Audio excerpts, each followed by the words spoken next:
Hello future traders and investors. അപ്പോൾ ഫോറക്സി trade ചെയ്യുന്ന പലർക്കുള്ള ഒരു ഡൗട്ടാണ് എങ്ങനെയാണ് ഈ ഒരു എക്കണോമിക് ഡേറ്റ നമുക്ക് അനലൈസ് ചെയ്യാനായിട്ട് സാധിക്കുന്നത് എന്ന്. കാരണം ഈ ഒരു ഡേറ്റ റിലീസ് നടക്കുന്ന സമയത്ത് ഹൈ വോളറ്റാലിറ്റിയാണ്. പ്രൈസ് അപ്പ് സൈഡിലേക്കോ ഡൗൺ സൈഡിലേക്കോ സ്ട്രോങ് ആയിട്ട് മൂവ്മെൻറ്റ് നടത്തുന്നത് നമുക്ക് കാണാനായിട്ട് സാധിക്കാറുണ്ട്. അപ്പോൾ ഇവിടെ പലർക്കും ഈ ഒരു എക്കണോമിക് കലണ്ടർ പ്രോപ്പറായിട്ട് അനലൈസ് ചെയ്യാനായിട്ട് അറിയത്തില്ല. നമ്മൾ ഇന്നിവിടെ പഠിക്കാൻ പോകുന്നത് forex-factory.com എന്ന് പറയുന്ന ആ ഒരു വെബ്സൈറ്റിനകത്ത് കയറി ഈ പറയുന്ന എക്കണോമിക് ഡേറ്റ ആ റിലീസ് നടക്കുന്ന സമയത്ത് പോസിറ്റീവായിട്ട് വന്നു കഴിഞ്ഞാൽ എന്താണ് സംഭവിക്കാനായിട്ട് സാധ്യത, നെഗറ്റീവായിട്ട് വന്നു കഴിഞ്ഞാൽ എന്താണ് സംഭവിക്കാനായിട്ടാണ് സാധ്യത എന്ന് കൃത്യമായിട്ട് തന്നെ പഠിച്ച് മനസ്സിലാക്കുന്നുണ്ട്. അപ്പോൾ നമുക്ക് നേരെ എന്ത് ചെയ്യാം, വീഡിയോയിലേക്ക് കിടക്കാം. അപ്പോൾ നമുക്ക് എങ്ങനെയാണ് ഫോറക്സ് മാർക്കറ്റിലെ ന്യൂസ് ട്രാക്ക് ചെയ്യാൻ സാധിക്കുന്നത് എന്ന് നോക്കാം. അപ്പോൾ ഗ്ലോബലി നടക്കുന്ന ഇവൻറ്റുകളുടെ ന്യൂസസ് കാര്യങ്ങളെല്ലാം നമുക്ക് ട്രാക്ക് ചെയ്യാൻ കഴിയും. അതിനോടൊപ്പം തന്നെ രാജ്യങ്ങളുടെ എക്കണോമിക് ഡേറ്റാസും നമുക്ക് ഈ ഒരു വെബ്സൈറ്റിലൂടെ ട്രാക്ക് ചെയ്യാനായിട്ട് സാധിക്കുന്നതാണ്. forex-factory.com എന്നാണ് ഈ ഒരു വെബ്സൈറ്റ് വരുന്നത്. forex-factory.com കൃത്യമായിട്ട് എന്ത് ചെയ്യുക, ഇത് നോട്ടിലൊന്ന് എഴുതി വെക്കുക. അപ്പോൾ ഈ ഒരു പ്ലാറ്റ്ഫോം യൂസ് ചെയ്തുകൊണ്ട് പ്രോപ്പറായിട്ട് നമുക്ക് എങ്ങനെ ന്യൂസ് അനാലിസിസ് ചെയ്യാനായിട്ട് സാധിക്കും എന്ന് നോക്കാം. അതായത് ഒരു എക്കണോമിക് ഡേറ്റ റിലീസ് നടന്നു കഴിഞ്ഞാൽ അത് പോസിറ്റീവായിട്ടാണോ ബാധിക്കുന്നത്, നെഗറ്റീവായിട്ടാണോ ബാധിക്കുന്നത്, ഇങ്ങനെയുള്ള കംപ്ലീറ്റ് കാര്യങ്ങൾ നമുക്ക് ഈ ഒരു പ്ലാറ്റ്ഫോമിൽ തന്നെ മനസ്സിലാക്കാനായിട്ട് സാധിക്കുന്നതാണ്. അപ്പോൾ ഇതിൽ ഏറ്റവും മേളിൽ നോക്കുവാണെങ്കിൽ നമുക്കിവിടെ ഫോറംസ് ഉണ്ട്, അതുപോലെ തന്നെ ട്രേഡ്സ് കാണാനായിട്ട് സാധിക്കുന്നുണ്ട്. തൊട്ടടുത്ത് തന്നെ ന്യൂസസ് ഉണ്ട്. അപ്പോൾ ഈ ന്യൂസ് എന്ന ഈ ഒരു പോർഷനിലാണ് നമുക്ക് ഗ്ലോബലി നടക്കുന്ന എല്ലാ ഇവൻറ്റ്സിനെയും പറ്റി അറിയാനായിട്ട് സാധിക്കുന്നത്. അതായത് ട്രംപ് എന്ത് പറയുന്നു, ജപ്പാനിൽ എന്ത് നടന്നു, അങ്ങനെയുള്ള കംപ്ലീറ്റ് ന്യൂസസ് കാര്യങ്ങളെല്ലാം നമുക്ക് കിട്ടുന്നത് ഈ ഒരു ന്യൂസ് എന്ന് പറയുന്ന ഈ ഒരു പോർഷനിലാണ്. അപ്പോൾ ഒരുപാട് ന്യൂസസ് കാര്യങ്ങളെല്ലാം നിങ്ങൾക്ക് ഇവിടെ തന്നെ കാണാനായിട്ട് സാധിക്കുന്നതാണ്. 16 മിനിറ്റ് മുന്നേ ആയിരുന്നു ഈ ഒരു ന്യൂസ് വന്നിട്ടുണ്ടായിരുന്നത്. 59 മിനിറ്റ് മുന്നേ ആണ് ഈ ഒരു ന്യൂസ് വന്നിട്ടുള്ളത്. അപ്പോൾ റിയൽ ടൈം അപ്ഡേറ്റുകൾ തന്നെ, ന്യൂസ് അപ്ഡേറ്റ്സ് തന്നെ നമുക്ക് ഈ ഒരു പ്ലാറ്റ്ഫോമിൻ്റെ ന്യൂസസ് എന്ന് പറയുന്ന ഈ ഒരു പോർഷനിൽ നമുക്ക് കിട്ടുന്നതാണ്. ഏറ്റവും ഇമ്പോർട്ടൻ്റ് ആയിട്ട് നമ്മൾ എടുത്തു പറയുകയാണെന്നുണ്ടെങ്കിൽ ഇവിടെ കലണ്ടറാണ്. കലണ്ടർ എന്ന് പറയുമ്പോൾ ഇത് എക്കണോമിക് കലണ്ടറാണ്. ഓരോ രാജ്യങ്ങളുടെ എക്കണോമിക് ഡേറ്റാസ് വരുന്നത് നമുക്ക് ഈ ഒരു പോർഷനിലാണ് അറിയാനായിട്ട് സാധിക്കുന്നത്. അപ്പോൾ ഇതിനെ പറ്റിയിട്ടാണ് നമ്മൾ ഇന്ന് കൃത്യമായിട്ട് പഠിച്ച് മനസ്സിലാക്കുന്നത്. തൊട്ടടുത്ത് തന്നെ ബ്രോക്കേഴ്സും മാർക്കറ്റും ഉണ്ട്. അത് വലിയ രീതിയിലുള്ള ഇമ്പോർട്ടൻസ് വരുന്നില്ല. ഏറ്റവും ഇമ്പോർട്ടൻ്റ് ആയിട്ട് നമ്മൾ നോക്കേണ്ടത് എക്കണോമിക് കലണ്ടറും അതുപോലെ തന്നെ ന്യൂസസുമാണ്. അപ്പോൾ ന്യൂസ് നിങ്ങൾക്ക് ഈ ഒരു പോർഷനിൽ തന്നെ ജസ്റ്റ് ക്ലിക്ക് ചെയ്ത് കഴിഞ്ഞാൽ ട്രാക്ക് ചെയ്യാനായിട്ട് കഴിയും. എക്കണോമിക് കലണ്ടറാണ് പലർക്കും മനസ്സിലാകാത്ത അല്ലെങ്കിൽ ഒരു ഐഡിയ കിട്ടാതെ പോകുന്നത്. അപ്പോൾ ഡീറ്റെയിൽ ആയിട്ട് തന്നെ നമുക്ക് ഈ ഒരു എക്കണോമിക് കലണ്ടറിനെ പറ്റി പഠിച്ചൊന്ന് മനസ്സിലാക്കാം. അപ്പോൾ ഇവിടെ തന്നെ നമ്മൾ ആദ്യം ലെഫ്റ്റ് സൈഡിൽ നോക്കുവാണെങ്കിൽ ഇവിടെ ഡേറ്റ് നമുക്ക് കാണാനായിട്ട് കഴിയുന്നുണ്ട്. അപ്പോൾ ഈ ഒരു ലെഫ്റ്റ് സൈഡിലാണ് നമ്മുടെ ഡേറ്റ് കാര്യങ്ങളെല്ലാം വരുന്നത്. അപ്പോൾ ഇന്നത്തെ ഡേറ്റ് നമ്മൾ നോക്കുവാണെങ്കിൽ ജൂലൈ 14 അപ്പോൾ ജസ്റ്റ് എന്ത് ചെയ്യുക, നിങ്ങൾക്ക് ഇവിടെ ക്ലിക്ക് ചെയ്യാം. ക്ലിക്ക് ചെയ്തതിന് ശേഷം എനിക്ക് ഇന്നത്തെ ഡേറ്റ മാത്രം മതിയെങ്കിൽ എന്ത് ചെയ്യാം, ഇവിടെ എനിക്ക് ഡേറ്റ് സെലക്ട് ചെയ്ത് കൊടുക്കുക. ഞാനിവിടെ 14 സെലക്ട് ചെയ്ത് കൊടുക്കുന്നു. അതിനുശേഷം അപ്ലൈ സെറ്റിങ്സ് കൊടുക്കുകയാണ്. അപ്പോൾ 14 ന്യൂസസ് മാത്രം എനിക്കിത് ഇവിടെ കാണാനായിട്ട് സാധിക്കും. ഇനി അടുത്ത ആഴ്ച മുഴുവനായിട്ട് എനിക്ക് അറിയണമെന്നുണ്ടെങ്കിൽ ജസ്റ്റ് 14 മുതൽ ഞാൻ എന്ത് ചെയ്യുന്നു, ഒരു ജൂലൈ 31 വരെ കൊടുക്കുകയാണ്. അതിനുശേഷം അപ്ലൈ സെറ്റിങ്സ് കൊടുക്കുന്നു.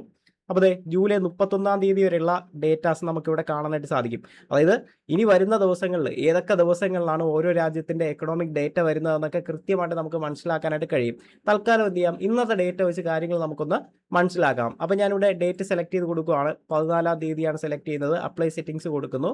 അതിനുശേഷം ഇവിടെ നമുക്ക് ലെഫ്റ്റ് സൈഡിൽ കാണാം ട്യൂസ്ഡേ ആണ്, അതായത് നമ്മുടെ ചൊവ്വാഴ്ച ദിവസമാണ്. ജൂലൈ 14 ഡേറ്റ് ഇവിടെ കാണുന്നുണ്ട്. തൊട്ടടുത്ത് തന്നെ നമുക്ക് ടൈം കാണാനായിട്ട് സാധിക്കുന്നത്. ഇവിടെ സമയം നമുക്ക് കാണാനായിട്ട് സാധിക്കുന്നുണ്ട്. എന്താണ് ഈ സമയം കൊണ്ട് ഉദ്ദേശിക്കുന്നത്? ഏത് സമയങ്ങളിലാണ് എക്കണോമിക് ഡേറ്റാസ് വരുന്നത് എന്ന് നമുക്ക് അറിയാനായിട്ട് കഴിയും. ഏത് സമയങ്ങളിലാണ് എക്കണോമിക് ഡേറ്റ വരുന്നതെന്ന് നമുക്ക് അറിയാനായിട്ട് സാധിക്കുന്നതാണ്. ഇനി 10 മണിക്ക് രാവിലെ ഒരു 10 മണിയാകുമ്പോഴേക്കും ഒരു എക്കണോമിക് ഡേറ്റ വരാനായിട്ടുണ്ട്. അതുപോലെ തന്നെ ഇവിടെ 12 മണിക്ക് വരാനായിട്ടുണ്ട്, 12:30 വരാനായിട്ടുണ്ട്, അതുപോലെ തന്നെ 2:15 വരാനായിട്ടുണ്ട്, 3:30 വരാനായിട്ടുണ്ട്. അപ്പോൾ ഇങ്ങനെയുള്ള കംപ്ലീറ്റ് കാര്യങ്ങൾ നമുക്ക് ഈ ഒരു പോർഷനിൽ ഏത് സമയത്താണ് ഒരു എക്കണോമിക് ഡേറ്റ വരുന്നതെന്ന് ഈ ഒരു പോർഷനിൽ തന്നെ നമുക്ക് മനസ്സിലാക്കാനായിട്ട് സാധിക്കുന്നതാണ്. തൊട്ടടുത്ത് നമ്മളിവിടെ നോക്കുവാണെങ്കിലോ കറൻസി എന്നൊരു ഓപ്ഷൻ ഇവിടെ കാണാനായിട്ട് സാധിക്കും. അപ്പോൾ ഈ കറൻസി എന്ന് പറയുമ്പോൾ ഏത് രാജ്യവുമായി ബന്ധപ്പെട്ട എക്കണോമിക് ഡേറ്റയാണ് വരുന്നത് എന്ന് നമുക്ക് ഇതിലൂടെ മനസ്സിലാക്കാനായിട്ട് കഴിയും. ശ്രദ്ധിക്കുക, ഏത് രാജ്യവുമായി ബന്ധപ്പെട്ട എക്കണോമിക് ഡേറ്റയാണ് വരുന്നതെന്ന് ഈ ഒരു പോർഷൻ ചെക്ക് ചെയ്യുന്നതിലൂടെ നമുക്ക് മനസ്സിലാക്കാനായിട്ട് സാധിക്കുന്നതാണ്. NZD അഥവാ ന്യൂസിലാൻഡ് ഡോളറാണ്. അപ്പോൾ ന്യൂസിലാൻഡുമായി ബന്ധപ്പെട്ട എന്തോ എക്കണോമിക് ഡേറ്റയാണ് വരാനായിട്ട് പോകുന്നതെന്ന് ഇതിലൂടെ നമുക്ക് മനസ്സിലാക്കാനായിട്ട് സാധിക്കും. അതിനോടൊപ്പം തന്നെ ഇവിടെ നോക്കിക്കഴിഞ്ഞാൽ കാണാം GBP, ഗ്രേറ്റ് ബ്രിട്ടൻ പൗണ്ട്, ബ്രിട്ടനുമായി ബന്ധപ്പെട്ട എന്തോ, അതായത് UK-യുമായി ബന്ധപ്പെട്ട എന്തോ ഡേറ്റയാണ് വരാൻ പോകുന്നതെന്ന് നമുക്കിവിടെ മനസ്സിലാക്കാനായിട്ട് സാധിക്കുന്നതാണ്. അപ്പോൾ ഏറ്റവും ഇമ്പോർട്ടൻ്റ് ആയിട്ട് നമ്മളെല്ലാവരും ഒരുപോലെ ട്രാക്ക് ചെയ്യുന്നത് ലോകത്തെ ഏറ്റവും പവർഫുൾ കറൻസി ആയിട്ടുള്ള US ഡോളറുമായി ബന്ധപ്പെട്ട എക്കണോമിക് ഡേറ്റയാണ്. ശ്രദ്ധിക്കുക, നമ്മൾ എപ്പോഴും ട്രാക്ക് ചെയ്യുന്ന കൂടുതൽ ആൾക്കാരും ട്രേഡ് ചെയ്യുന്ന മേജർ കറൻസി പെയർസിലായിരിക്കും, അല്ലെങ്കിൽ ഗോൾഡ് പോലുള്ള ഇൻസ്ട്രുമെൻറ്റ്സിലായിരിക്കും. എപ്പോഴും നമ്മൾ കൂടുതലും ട്രാക്ക് ചെയ്യേണ്ടത് US ഡോളറുമായി ബന്ധപ്പെട്ട എക്കണോമിക് ഡേറ്റാസിനെയാണ്. അപ്പോൾ ഇവിടെ തന്നെ നമുക്കത് USD എന്ന് കാണുന്നുണ്ട്. അതായത് നമ്മുടെ US-ഉമായി ബന്ധപ്പെട്ട എക്കണോമിക് ഡേറ്റയാണ് ഇതിനകത്ത് വരുന്നത്. സമയം ഇവിടെ നോക്കിയേ, ഇന്നത്തെ ദിവസം 14-ാം തീയതിയാണ്. ഇവിടെ തന്നെ 6 മണി, വൈകുന്നേരം 6 മണിക്കാണ്, ഇന്ത്യൻ സമയം വൈകുന്നേരം 6 മണിക്കാണ് US ഡോളറുമായി ബന്ധപ്പെട്ട എക്കണോമിക് ഡേറ്റാസ് വരുന്നത്. അപ്പോൾ ഇവിടെ കറൻസി ചെക്ക് ചെയ്ത് കഴിഞ്ഞാൽ തന്നെ നമുക്ക് മനസ്സിലാക്കാം ഏത് രാജ്യത്തിന്റെ എക്കണോമിക് ഡേറ്റയാണ് വരുന്നത് എന്ന്. തൊട്ടടുത്ത് തന്നെ ഇമ്പാക്റ്റ് എന്നൊരു ഓപ്ഷൻ നിങ്ങൾക്ക് ഇവിടെ കാണാനായിട്ട് സാധിക്കും. എന്താണ് ഇമ്പാക്റ്റ് കൊണ്ട് ഉദ്ദേശിക്കുന്നത്? ഇവിടെ തന്നെ നമുക്ക് യെല്ലോ കളർ കാണാം, അതുപോലെ തന്നെ ഇവിടെ സിൽവർ കളർ കാണാം, അതുപോലെ ഇവിടെ ഒരു ഓറഞ്ച് കളർ കാണാം, ഇവിടെ ഒരു റെഡ് കളർ നമുക്ക് കാണാനായിട്ട് സാധിക്കുന്നുണ്ട്. അപ്പോൾ ഇതിൽ ഏറ്റവും ഇമ്പോർട്ടൻ്റ് ആയിട്ട് വരുന്ന 3 മാത്രമാണ്. ഒന്ന് യെല്ലോ കളറും, ഒന്ന് ഓറഞ്ച് കളറും, ഒന്ന് റെഡ് കളറും. അപ്പോൾ എന്താണ് ഈ ഒരു യെല്ലോ കളർ എന്നും ഓറഞ്ച് കളർ എന്നും റെഡ് കളർ എന്നും കൃത്യമായിട്ട് നമ്മൾ മനസ്സിലാക്കിയിരിക്കേണ്ടതായിട്ടുണ്ട്. ഇതിൽ യെല്ലോ കളർ എന്ന് പറയുന്നത് വലിയ രീതിയിലുള്ള ഒരു ഇമ്പാക്റ്റ് ഒന്നും ഈ ഒരു എക്കണോമിക് ഡേറ്റ വന്നു കഴിഞ്ഞാൽ ആ ഒരു കറൻസിയിൽ ഉണ്ടാക്കാനായിട്ട് പോകുന്നില്ല. ലോ ഇമ്പാക്ട് ഡേറ്റയാണ് യെല്ലോ കളറിൽ നമുക്ക് കാണാനായിട്ട് സാധിക്കുന്നത്. ശ്രദ്ധിക്കുക, കൃത്യമായിട്ട് അത് നോട്ടിലൊന്ന് എഴുതി വെക്കുക. യെല്ലോ കളറിൽ നമുക്ക് കാണാനായിട്ട് സാധിക്കുന്നത് ലോ ഇമ്പാക്ട് ഡേറ്റയാണ്. അതായത് വലിയ രീതിയിലുള്ള ഇമ്പാക്റ്റ് ഒന്നും ഒരിക്കലും ആ ഒരു കറൻസി പേരിൽ ഉണ്ടാക്കാനായിട്ട് പോകുന്നില്ല. അതേസമയം ഓറഞ്ച് കളർ നോക്കുവാണെങ്കിലോ മീഡിയം ഇമ്പാക്ട് ഡേറ്റയാണ്. ഹൈലി ഇമ്പാക്റ്റ് ഉണ്ടാക്കത്തില്ല, ചെറിയ രീതിയിലുള്ള ഇമ്പാക്റ്റ് ഒക്കെ ഈ ഒരു ഡേറ്റ വന്നു കഴിഞ്ഞാൽ ഈ ഒരു GBP എന്ന് പറയുന്ന കറൻസിയെ ബാധിക്കാനായിട്ടുള്ള സാധ്യതയുണ്ട്. ചെറിയ രീതിയിലുള്ള ഇമ്പാക്റ്റ് കാര്യങ്ങളെ, ഒരു മീഡിയം ലെവൽ ഓഫ് ഇമ്പാക്റ്റ് മാത്രമേ അതിനകത്ത് ഉണ്ടാവാനായിട്ടുള്ള സാധ്യതയുള്ളൂ. ഏറ്റവും ഇമ്പോർട്ടൻ്റ് ആയിട്ട് നമ്മൾ ട്രാക്ക് ചെയ്തിരിക്കേണ്ടത് അല്ലെങ്കിൽ നിർബന്ധമായിട്ട് നമ്മൾ ഫോളോ ചെയ്യേണ്ട ഒന്നാണ് ഹൈ ഇമ്പാക്ട് ഡേറ്റ. അതായത് റെഡ് കളറിൽ കാണുന്നത് ഹൈ ഇമ്പാക്ട് ഡേറ്റയാണ്. സ്ട്രോങ് ആയിട്ടുള്ള മൂവ്മെന്റ് അപ്പ് സൈഡിലേക്കോ ഡൗൺ സൈഡിലേക്കോ നടക്കാനായിട്ടുള്ള സാധ്യതയുണ്ട് ഈ ഒരു എക്കണോമിക് ഡേറ്റ റിലീസ് വന്നു കഴിഞ്ഞാൽ. ഹൈലി ഇമ്പാക്റ്റ് ഉണ്ടാക്കുന്ന ഡേറ്റയാണ് ഈ റെഡ് കളറിൽ നമുക്ക് ഇവിടെ കാണാനായിട്ട് സാധിക്കുന്നത്. അപ്പോൾ ഈ ഇമ്പാക്റ്റും വളരെയധികം ഇമ്പോർട്ടൻ്റ് ആണ്. എന്ത് ഡേറ്റയാണ് വരുന്നത്, അതിൻ്റെ നെയിമും കാര്യങ്ങളും എല്ലാം നമുക്ക് ഈ ഒരു പോർഷനിലാണ് കാണാനായിട്ട് സാധിക്കുന്നത്. അപ്പോൾ ഇന്ന് വരുന്നത് നോക്കിക്കഴിഞ്ഞാൽ കോർ CPI ആണ്, കൺസ്യൂമർ പ്രൈസ് ഇൻഡെക്സ് എന്ന ഡേറ്റയാണ്, എക്കണോമിക് ഡേറ്റയാണ് ഇന്ന് വരാനായിട്ട് പോകുന്നത്. വൈകുന്നേരം 6 മണിക്കാണ്. US ഡോളറിന്റെ ഡേറ്റയാണ്. അതുകൊണ്ട് തന്നെ ഗോൾഡിലൊക്കെ നല്ല രീതിയിലുള്ള മൂവ്മെന്റ് നമുക്ക് ഈ ഒരു 6 മണി സമയത്ത് കാണാനായിട്ട് സാധിക്കുന്നതാണ്. ഇത് വളരെ ഇമ്പോർട്ടൻ്റ് ആണ്, നമ്മൾ മനസ്സിലാക്കി വെക്കുക എന്ന് പറഞ്ഞു കഴിഞ്ഞാൽ. അപ്പോൾ ഓരോ എക്കണോമിക് ഡേറ്റാസിന്റെ നെയിംസും നമുക്കിവിടെ കാണാനായിട്ട് കഴിയും. ഇനി ഏറ്റവും ഇമ്പോർട്ടൻ്റ് ആയിട്ട് ഇത് പോസിറ്റീവായിട്ട്, ഈ ഒരു ഡേറ്റ പോസിറ്റീവായിട്ട് വന്നു കഴിഞ്ഞാൽ എന്ത് സംഭവിക്കും, നെഗറ്റീവായിട്ട് വന്നു കഴിഞ്ഞാൽ എന്ത് സംഭവിക്കും, ഇങ്ങനെയുള്ള കാര്യങ്ങളെല്ലാം പ്രോപ്പറായിട്ട് നമ്മൾ മനസ്സിലാക്കിയിരിക്കേണ്ടതായിട്ടുണ്ട്. നേരെ റൈറ്റ് സൈഡിലേക്ക് പോവുക. ഇവിടെ നമുക്ക് അലേർട്ട്സ് ഉണ്ട്, അതുപോലെ തന്നെ ഡീറ്റെയിൽ ഉണ്ട്, ആക്ച്വൽ ഉണ്ട്, ഫോർകാസ്റ്റ് ഉണ്ട്, പ്രീവിയസ് ഉണ്ട്. ഇതിൽ ആക്ച്വലും ഫോർകാസ്റ്റ് പ്രീവിയസ് ഇത് മൂന്നും വളരെയധികം ഇമ്പോർട്ടൻ്റ് ആണ്. ജസ്റ്റ് എക്സാമ്പിൾ, നമ്മൾ ഇന്ന് വൈകുന്നേരം 6 മണിക്ക് വരുന്ന ഡേറ്റ വെച്ച് ഞാനൊന്ന് എക്സ്പ്ലെയിൻ ചെയ്തു തരാം. ഇവിടെ നമ്മൾ പ്രീവിയസ് ചെക്ക് ചെയ്ത് കഴിഞ്ഞാൽ 0.2% ആണ് വരുന്നത്. അതായത് ഇതിന് മുന്നേ വന്നിട്ടുള്ള ഡേറ്റയാണ് നമ്മൾ പ്രീവിയസ് എന്ന് വിളിക്കുന്നത്. ഇതിന് മുന്നേ വന്നിട്ടുള്ള ഡേറ്റയാണ് പ്രീവിയസ് എന്ന് വിളിക്കുന്നത്. അപ്പോൾ കഴിഞ്ഞ തവണ വന്നിട്ടുള്ളത് 0.2% ആണ്. അടുത്തത് ഇവിടെ ഫോർകാസ്റ്റ് കാണാനായിട്ട് സാധിക്കുന്നുണ്ട്. ഫോർകാസ്റ്റ് എന്താണ്? അനലിസ്റ്റ് പ്രെഡിക്റ്റ് ചെയ്തിട്ടുള്ള ഡേറ്റയാണ്, വരാൻ സാധ്യതയുള്ള ഡേറ്റയാണ്. 0.2% നമുക്ക് ഇവിടെ കാണാനായിട്ട് സാധിക്കുന്നത്. പ്രീവിയസ് ഇതിന് മുന്നേ വന്ന കഴിഞ്ഞ തവണ വന്നിട്ടുള്ള ഡേറ്റയും, ഫോർകാസ്റ്റ് എന്ന് പറയുന്നത് വരാൻ സാധ്യതയുള്ള പ്രെഡിക്റ്റ് ചെയ്തിട്ടുള്ള ഡേറ്റയുമാണ്. ആക്ച്വൽ എന്ന് പറയുന്നതോ നിലവിൽ വന്ന ഡേറ്റ. ആ നിലവിൽ വരുന്ന ഡേറ്റ എപ്പോഴേ നമുക്ക് കാണാനായിട്ട് കഴിയുള്ളൂ? 6 മണി സമയം, ഇന്ന് വൈകുന്നേരം 6 മണി ആകുമ്പോഴേ നമുക്ക് നിലവിലുള്ള ആ ഒരു ആക്ച്വൽ ഡേറ്റ കാണാനായിട്ട് സാധിക്കത്തുള്ളൂ. അപ്പോൾ ഇവിടെ പ്രീവിയസും ഫോർകാസ്റ്റും ഓൾറെഡി നമുക്കിവിടെ കാണാനായിട്ട് സാധിക്കുന്നുണ്ട്.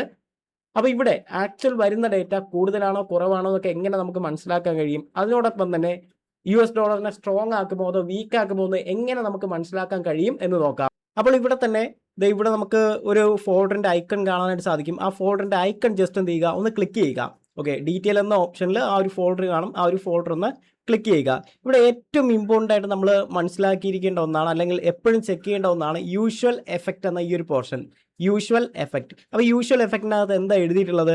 Actual greater than forecast is good for currency. ശ്രദ്ധിക്കുക, actual greater than forecast is good for currency എന്നാണ്. അതായത് ആക്ച്വൽ ഗ്രേറ്റർ ദാൻ ഫോർകാസ്റ്റ്. ഇവിടെ ശ്രദ്ധിക്കേണ്ട വേറൊരു കാര്യമുണ്ട്, എപ്പോഴും ഈ ഒരു ആക്ച്വൽ ഗ്രേറ്റർ ദാൻ ഫോർകാസ്റ്റ് ആയിരിക്കത്തില്ല, ചിലപ്പോൾ ആക്ച്വൽ ലെസ് ദാൻ ഫോർകാസ്റ്റ് എന്നായിരിക്കും. ഇവിടെ actual greater than forecast is good for currency എന്ന് പറയുമ്പോൾ ഫോർകാസ്റ്റ് ചെയ്തതിനേക്കാളും കൂടുതലാണ് ആക്ച്വലി വരുന്ന ഡേറ്റ എങ്കിൽ ശ്രദ്ധിക്കുക, ഫോർകാസ്റ്റ് ചെയ്തതിനേക്കാളും 0.2% ആണ് ഇവിടെ ഫോർകാസ്റ്റിലുള്ളത്. അതിനേക്കാളും കൂടുതലാണ് ആക്ച്വലി വരുന്ന ഡേറ്റ എങ്കിൽ അത് US ഡോളറിനെ സ്ട്രോങ് ആക്കുന്നതാണ്. US ഡോളർ എന്ന് പറയുന്ന കറൻസിയെ സ്ട്രോങ് ആക്കുന്നതാണ്. ശ്രദ്ധിക്കുക, ആക്ച്വൽ ഗ്രേറ്റർ ദാൻ ഫോർകാസ്റ്റ്, അഥവാ ഫോർകാസ്റ്റ് ചെയ്തതിനേക്കാളും കൂടുതലാണ് ആക്ച്വലി വരുന്ന ഡേറ്റ എങ്കിൽ അത് US ഡോളർ എന്ന് പറയുന്ന കറൻസിയെ സ്ട്രോങ് ആക്കുന്നതാണ്. ഇത് വളരെ ഇമ്പോർട്ടൻ്റ് ആയിട്ട് തന്നെ നമ്മൾ മനസ്സിലാക്കിയിരിക്കേണ്ട ഒന്നാണ്. അപ്പോൾ ഫോർകാസ്റ്റ് വെച്ചിട്ടാണ് നമ്മളത് മനസ്സിലാക്കേണ്ടത്. ഇത് സ്ട്രോങ് ആകുമോ അല്ലെങ്കിൽ വീക്ക് ആകുമോ എന്നൊക്കെ നമ്മൾ മനസ്സിലാക്കുന്നത് ഫോർകാസ്റ്റ് വെച്ചിട്ടാണ്. ഇപ്പോൾ 0.2% ആണ് ഫോർകാസ്റ്റിൽ നമുക്ക് കാണാനായിട്ട് കഴിയുന്നത്.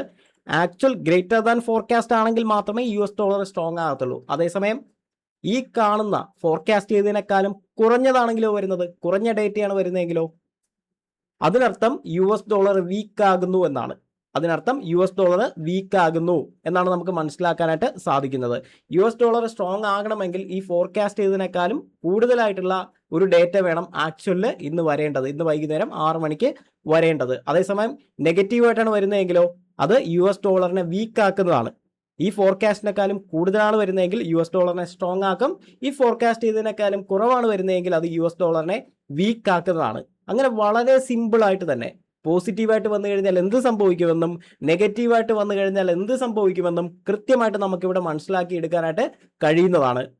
അപ്പോൾ ഇവിടെ കൂടുതൽ ആൾക്കാരും ട്രേഡ് ചെയ്യുന്നത് XAUSDയിലാണ്. അപ്പോൾ പോസിറ്റീവ് ആയി കഴിഞ്ഞാൽ US$ സ്ട്രോങ് ആകുമെന്ന് മനസ്സിലാക്കി, അതുപോലെ തന്നെ നെഗറ്റീവ് ആയി കഴിഞ്ഞാൽ അവിടെ US$ വീക്ക് ആകുമെന്നും നമ്മൾ മനസ്സിലാക്കിയിട്ടുണ്ടായിരുന്നു. അപ്പോൾ ഇവിടെ XAUSDയിലായിരിക്കും കൂടുതൽ ആൾക്കാരും ട്രേഡ് ചെയ്യുന്നത്, XAUUSD.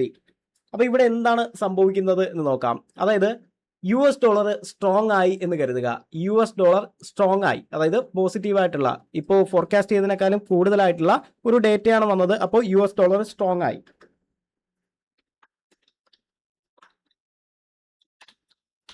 US$ സ്ട്രോങ് ആയി. അപ്പോൾ ഇവിടെ എന്തായിരിക്കും XAUSDയിൽ അതിൻ്റെ എഫക്റ്റ് എന്ന് പറയുന്നത്? US$ സ്ട്രോങ് ആയതുകൊണ്ട് തന്നെ ഗോൾഡിൽ നല്ല രീതിയിലുള്ള ഒരു വീഴ്ച നമുക്ക് താഴേക്ക് കാണാനായിട്ട് സാധിക്കും. US$ ഇവിടെ എന്ത് ചെയ്തു? സ്ട്രോങ് ആയി. ആ സമയത്ത് എന്ത് സംഭവിക്കും? ഗോൾഡിൽ പ്രൈസ് കുത്തനെ താഴേക്ക് ഇടിയുന്നത് നമുക്ക് കാണാനായിട്ട് സാധിക്കുന്നതാണ്. ഇനി US$ വീക്ക് ആണെങ്കിലോ, വീക്ക് USD ആണ് എന്നുണ്ടെങ്കിൽ ഇവിടെ എന്തായിരിക്കും സംഭവിക്കുന്നത്? XAUSD കുത്തനെ മേളിലേക്ക് കയറുന്നത് നമുക്കിവിടെ കാണാനായിട്ട് സാധിക്കുന്നതാണ്. കാരണം എന്താ? US$ വീക്കായി. സ്വാഭാവികമായിട്ടും ഗോൾഡിന്റെ പ്രൈസ് അപ്സൈഡിലേക്ക് കൂടുന്നതാണ്. അപ്പോൾ എപ്പോഴൊക്കെ US$ സ്ട്രോങ് ആകുന്നോ ഗോൾഡിന്റെ പ്രൈസ് താഴേക്ക് വീഴുന്നത് നമുക്ക് കാണാനായിട്ട് കഴിയും. അതുപോലെ തന്നെ എപ്പോഴൊക്കെ US$ വീക്ക് ആക്കുന്നോ ആ ടൈമിലൊക്കെ ഗോൾഡിന്റെ വില കൂടുന്നത് നമുക്ക് കാണാനായിട്ട് സാധിക്കുന്നതാണ്. അപ്പോൾ ഈ രീതിയിൽ വേണം നമ്മൾ മാർക്കറ്റിനെ അപ്രോച്ച് ചെയ്യേണ്ടത്. അപ്പോൾ ഇന്നത്തെ 6 മണിക്ക് വരുന്ന ഡേറ്റ പോസിറ്റീവ് ആണെന്നുണ്ടെങ്കിൽ എന്ത് ചെയ്യും? അത് ഗോൾഡിനെ നെഗറ്റീവായിട്ടായിരിക്കും ബാധിക്കുന്നത്. ഓക്കെ, US$നെ സ്ട്രോങ് ആക്കും, അതേസമയം ഗോൾഡിനെ അത് നെഗറ്റീവായിട്ടായിരിക്കും ബാധിക്കുന്നത്. അതേസമയം ഇന്ന് വരുന്ന ഡേറ്റ ഫോർകാസ്റ്റ് ചെയ്തതിനേക്കാളും കുറവാണെങ്കിലോ അത് US$നെ നെഗറ്റീവായിട്ട് ബാധിക്കും, ഗോൾഡിനെ പോസിറ്റീവായിട്ടായിരിക്കും ബാധിക്കുന്നത്. ഗോൾഡിന്റെ വില മുകളിലേക്ക് പോകുന്നത് നമുക്ക് കാണാനായിട്ടും സാധിക്കുന്നതാണ്. അപ്പോൾ ഈ രീതിയിലാണ് എപ്പോഴും നമ്മൾ എന്ത് ചെയ്യേണ്ടത്? അനാലിസിസ് നടത്തേണ്ടത്. ഇത് വളരെ ഇമ്പോർട്ടൻ്റ് ആണ്, ഇത് മനസ്സിലാക്കി വെക്കുക എന്ന് പറഞ്ഞു കഴിഞ്ഞാൽ. അപ്പോൾ നിങ്ങൾക്ക് എന്തെങ്കിലും ഡൗട്ട്സോ കാര്യങ്ങളോ ഉണ്ടെങ്കിൽ കമന്റ് സെക്ഷനിൽ ചോദിക്കാവുന്നതാണ്. കൃത്യമായിട്ട് ഞാൻ ഓരോ ഡൗട്ട്സും ക്ലിയർ ചെയ്തും തരുന്നതാണ്. അപ്പോൾ ഇന്നത്തെ ഈ ഒരു സെഷനിൽ നമ്മൾ പഠിച്ചത് എങ്ങനെയാണ് പ്രോപ്പറായിട്ട് നമുക്ക് എക്കണോമിക് ഡേറ്റ അനാലിസിസ് നടത്താനായിട്ട് സാധിക്കും എന്നായിരുന്നു. അപ്പോൾ ഇതുപോലെ ട്രേഡിംഗ് റിലേറ്റഡ് ആയിട്ടുള്ള കൂടുതൽ ഇൻഫോർമേറ്റീവ് വീഡിയോസിനായിട്ട് ഇപ്പോൾ തന്നെ എൻ്റെ യൂട്യൂബ് ചാനൽ സബ്സ്ക്രൈബ് ചെയ്ത് വയ്ക്കുക. കൂടാതെ ബെൽ ബട്ടൺ ഇനേബിൾ ചെയ്ത് വെച്ച് കഴിഞ്ഞാൽ റിയൽ ടൈം ആയിട്ടുള്ള അപ്ഡേറ്റ് തന്നെ നിങ്ങൾക്ക് ലഭിക്കുന്നതാണ്. ഇനി അടുത്ത വീഡിയോയിൽ കാണാം. Good bye.